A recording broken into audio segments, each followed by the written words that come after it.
A few long days into the official general election campaign and a huge wave of indifference has swept majestically across the electorate already. It's Groundhog Day but without Bill Murray and the comedy. Breathless commentators say it's the most important general election ever, and it might well be, but it doesn't feel like that. It feels like, well, 2017. And 2015. And 2016 and 2014 and for the historians amongst us 2010 as well.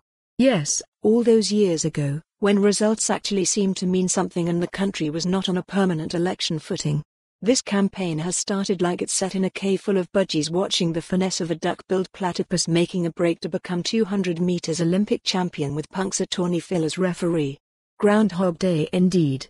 If the party leaders were all charged with the task of performing a church fête raffle, it would be exactly the same.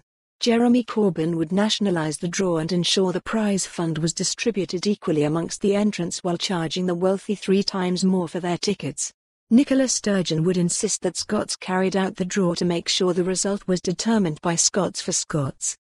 Joe Swinson would challenge the result and then put it out to a confirmatory referendum, while Boris Johnson, if he knows what a raffle is, would take the huff if the raffle result was not confirmed by a certain date and then take away the prize and die in a ditch with it. Do or die. General elections used to mean a lot more than they do now. Held every 5 years or so, there was something nearly resembling excitement as canvassers arrived at your door seeking your vote.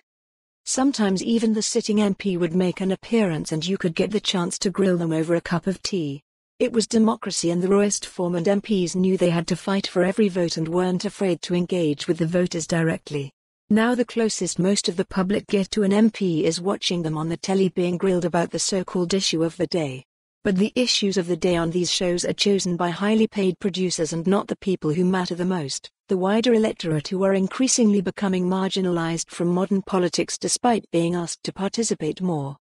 What today's politicians need is a good old-fashioned rammy on the doorstep about bins with an angry local to make them see what really matters to the electorate and not what the party's focus groups say is important. For more on this story, visit the news article link.